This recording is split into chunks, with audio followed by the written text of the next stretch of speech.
Fire and destruction illuminate the night sky of the Atlantic. Escort ships race desperately through the darkness, their searchlights cutting through smoke as torpedoes streak toward the 40-ship convoy. Strikes keep hitting their targets, and yet the enemy remains invisible. Amidst the attack, the Norwegian cargo ship Elin K is torn apart. Flames consume her deck before she sinks, taking sailors and vital war supplies with her.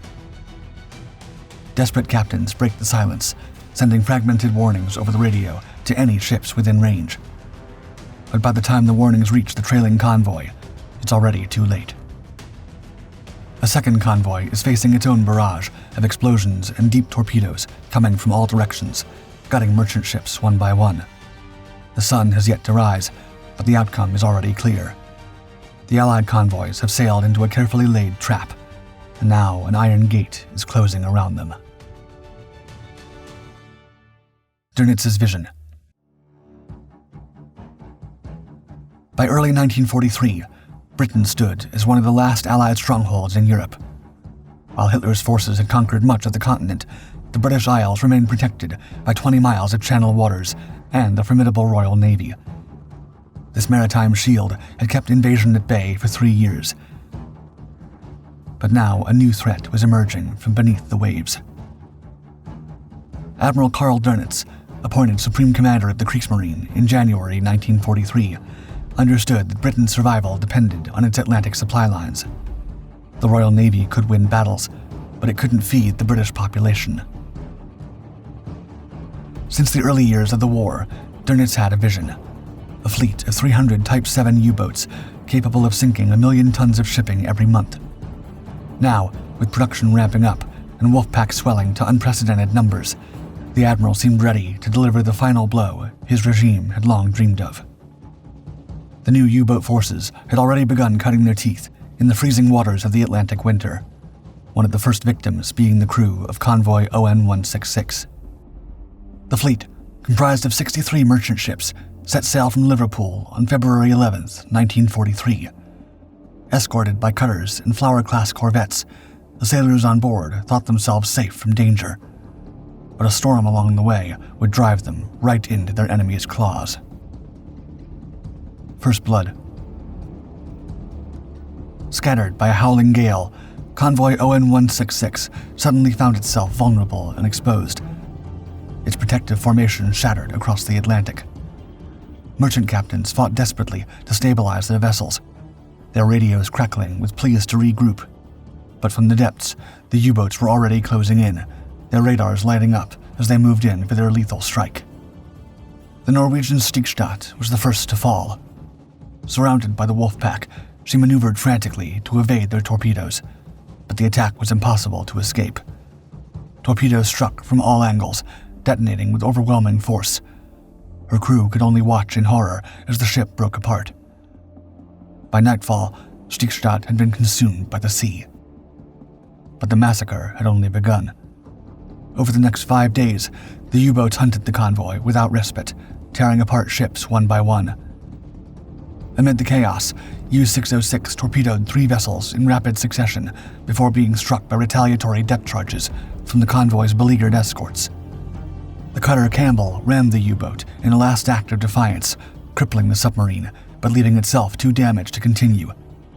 Even the rescue ship Stockport was claimed by U-604, leaving survivors adrift in lifeboats as their comrades struggled to fend off the attackers.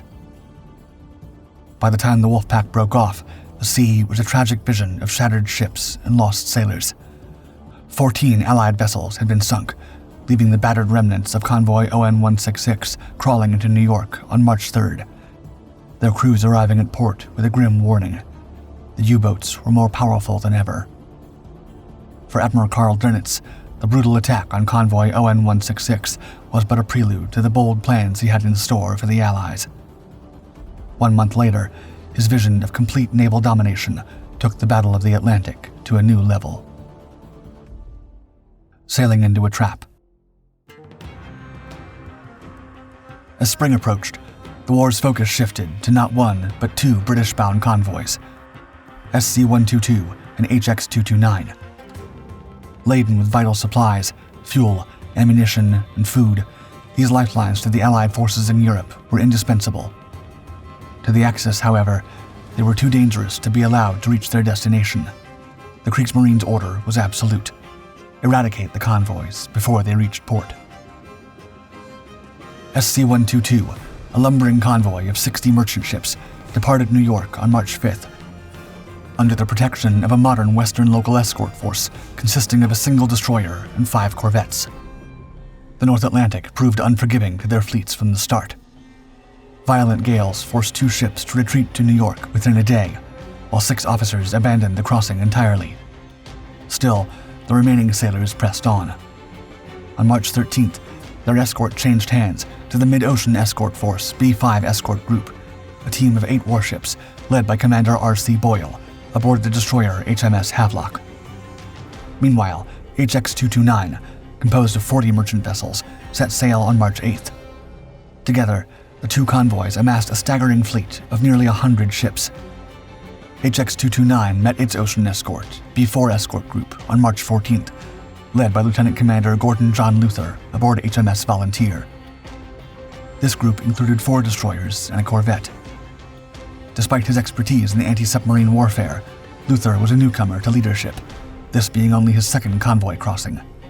His previous mission had been uneventful, but now he was steering his fleet into treacherous waters. As the convoys carved their paths through the Atlantic, German intelligence was working at full speed. By breaking Allied signals, the Kriegsmarine located the exact routes of the moving convoys. Admiral Karl Dönitz wasted no time assembling a wolf pack of unprecedented scale. He unleashed 3 patrol lines to ambush the convoys. Raubgraf, with 8 U-boats, prowled east of Newfoundland. Further into the Atlantic lay Stürmer, a fearsome group of 18 submarines stationed in the dangerous air gap beyond the reach of Allied aircraft. Finally, further east, Drenger, with 11 boats, prepared to close the jaws upon the convoys. As SC-122 and HX-229 churned through Atlantic waters, their crews remained unaware of the wolves stalking them. The trap was set. Convoys under threat. At dawn on March 16th, U-653, struggling with mechanical issues and running low on fuel, was sailing back to base after detaching from Raubgraf. But as the submarine charted its course, its crew picked up the radar contact they'd been waiting for, HX-229. Despite its fragile condition, U-653 transmitted a sighting report to the Kriegsmarine Command before retreating. The message made Admiral Karl Dönitz bolt. The moment to strike had come. He immediately ordered the remaining U-boats of Raubgraf to pursue and intercept, while directing Stürmer and Drenger to converge ahead of HX-229. The Wolfpack was assembling, forming an iron wall that the convoy was blindly hurtling toward. As night fell, the hunters arrived.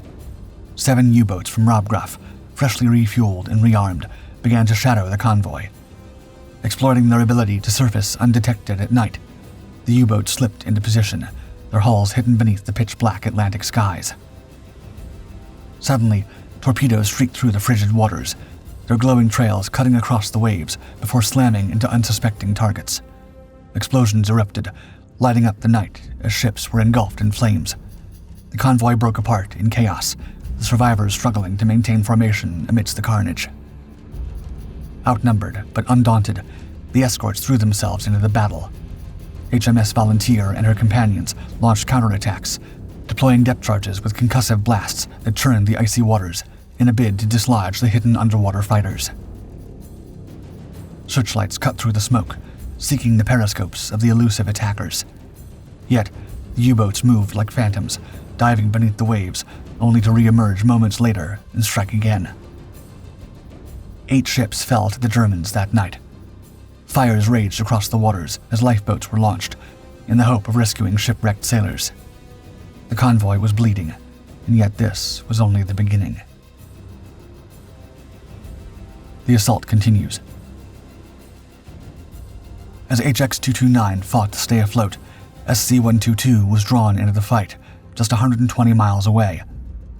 Shortly after midnight, U-338 of the Stürmer patrol line intercepted the second convoy. The orders were clear: fire upon sight. U-338 discharged a salvo of torpedoes, catching SC-122 off guard and striking 4 ships in rapid succession. The ship Kingsbury was struck hard, her hull splitting as explosions sent her precious cargo sinking into the Atlantic. Moments later, the nearly 8,000-ton Dutch King Alderaan was wrapped in flames, lighting up the night sky before disappearing into the water. Escorts raced to respond, but the U-boats exploited every second of confusion, slipping in and out of the darkness to strike again and again. The defenders arrived just in time to witness another ship's destruction, but too late to prevent it.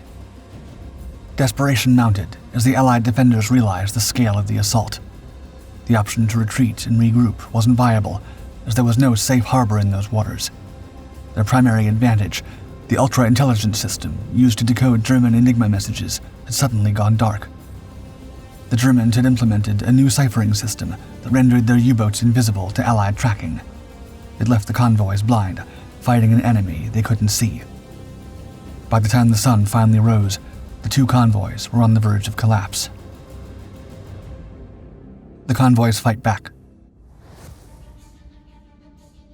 With no choice but to press onward, the merchant sailors rushed to the decks of the damaged freighters, braving freezing spray and cutting wings to seal breaches in hulls and douse fires with seawater. Below deck, engineers worked without rest, their faces drenched with sweat as they patched shattered boiler rooms and coaxed damaged engines back to life before the U-boats could strike again. After a night of frantic distress signals, reinforcements finally arrived on March 18th. HMS Highlander, commanded by the seasoned Commander E.C.L. Day, came to the aid of HX-229's embattled escorts. The USCGC Ingham reinforced SC-122, their fleets overflowing with anti-submarine weaponry. But despite the bolstered defenses, the battle was far from over. That same day, the Wolfpacks claimed more victims. U-221 torpedoed 2 more ships from HX-229, while isolated stragglers, lost in the chaos, fell prey to the shadowy predators as night descended. But amid the devastation, a miracle came on March 19th. An Allied patrol aircraft from RAF 206 Squadron, aboard a B-17 Flying Fortress, dispatched to safeguard the convoys, spotted U-384 stalking one of them. With the shrill wail of its engines, the aircraft dove low, unleashing a flurry of depth charges. The sea erupted in foam and fire, and when the waters stilled, U-384 had vanished into the depths, the only U-boat destroyed during the engagement. By the time the attack subsided and the battered convoys trudged into port, 22 merchant ships had been lost, along with 146,000 tons of critical supplies. Over 300 sailors had lost their lives, their sacrifices ensuring that Britain could remain afloat during the war. For Admiral Karl Dönitz, it was the victory he was dreaming of, one that demonstrated the U-boat fleet's power and even led the Royal Navy to question the viability of convoy defenses. A Royal Navy report later concluded, quote, "It appeared possible that we should not be able to regard convoy as an effective system of defense." Turning the tide. For the next few weeks, Britain faced a dire scenario. It seemed all the years of grueling resistance had been in vain. Yet, if there was one thing the British refused to do, it was to capitulate to Hitler. And despite the fatal losses suffered in the early months of 1943, a decision was made. The fight would continue, no matter the cost. Recognizing that victory at sea could no longer be achieved by naval forces alone, the Allies turned to the skies. They unleashed the very long-range consolidated B-24 Liberators, equipped with advanced radar and depth charges. Where submarines once prowled unchallenged, Liberators now soared above, their strikes forcing U-boats to dive deep and sabotage their hunts. But while the B-24s brought relief to the sailors, the battle at sea remained a challenge. Allied ships required new, groundbreaking naval technology. High-frequency direction finding, nicknamed Huff Duff, came to the rescue of British sailors. This system allowed escort ships to intercept and triangulate U-boat radio transmissions, pinpointing their locations with unprecedented accuracy. Armed with this knowledge, escorts could anticipate any attacks coming their way, avoiding traps such as the ones set for convoys HX-229 and SC-122. The introduction of the Hedgehog, an experimental anti-submarine mortar, further bolstered defenses. Unlike traditional depth charges, which detonated at preset depths, Hedgehog projectiles exploded only on contact. This increased the odds of striking a submerged U-boat while minimizing wasted munitions, making every shot count while at sea. Just 2 months after the attack on Convoys HX-229 and SC-122, the roles had shifted. 43 U-boats were destroyed in a single month. The devastation forced Karl Dönitz to order a temporary retreat of his prized wolf packs. The era of U-boat dominance was over.